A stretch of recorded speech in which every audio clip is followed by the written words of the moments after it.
ரீசெண்டாக பார்த்தீங்கன்னா, வேள்பாரி புத்தகம் 1,00,000 விற்பனையானதையொட்டி மிகப்பெரிய விழா ஒன்று நடைபெற்றது. இந்த விழாவ விகடன் தான் தொகுத்து வழங்குனாங்க.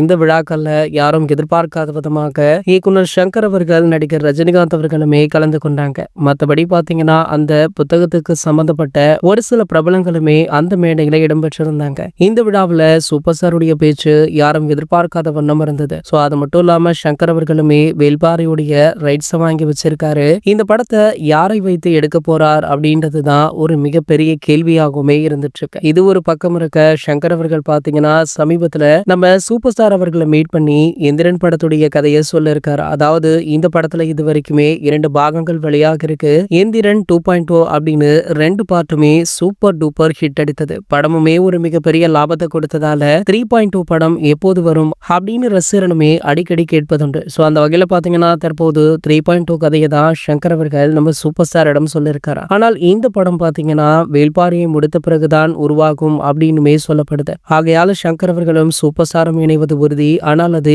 இப்போது கிடையாது, வேள்பாரிக்கு பிறகு அப்படின்ற தகவல் வெளியானதுமே ரசிகர்களுமே உற்சாகமாகிட்டாங்க. நம்ம சூப்பர் ஸ்டாரோ கூலி திரைப்படத்தை முடித்த கையோடு ஜெயிலர் 2ல ஜாயின் பண்ணி படு சுறுசுறுப்பாக செயல்பட்டு கொண்டும் இருக்காரு. இந்த செய்தியை பற்றி நீங்க என்ன நினைக்கிறீங்க அப்படின்றத கீழே உள்ள கமெண்ட் செக்ஷன்ல கமெண்ட் பண்ணிட்டு நம்மளுடைய சினிமா கொட்டா அப்படின்ற நம்ம சேனலை சப்ஸ்கிரைப் பண்ணிக்கோங்க.